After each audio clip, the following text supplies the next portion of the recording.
মহালয়ার সকালে টিউশন পড়তে যাওয়ার সময় জেসিবির ধাক্কায় নবম শ্রেণীর স্কুল ছাত্রের মৃত্যুর ঘটনায় চাঞ্চল্য ছড়িয়েছে। ঘটনার প্রতিবাদে পুলিশকে ঘিরে রাস্তা অবরোধ করে ঘাতক জেসিবিতে ভাঙচুর চালিয়েছে উত্তেজিত জনতা। জানা গিয়েছে, বুধবার মহালয়ার সকালে কোচিং সেন্টারে যাচ্ছিল এলাকারই নবম শ্রেণীর ওই ছাত্র। মাটি কাটার সময় ওই জেসিবিটি ধাক্কা মারে ওই স্কুল ছাত্রকে।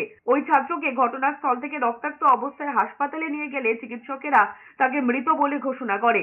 এরপরেই এলাকার বাসিন্দারা ক্ষোভে ফেটে পড়ে। অভিযোগ, ওই এলাকায় দীর্ঘদিন থেকেই রাস্তা খারাপ। পুজোর মুখে তাড়াহুড়ো করে রাস্তা সারাইয়ের কাজ চলছিল, তার ফলেই এই দুর্ঘটনা।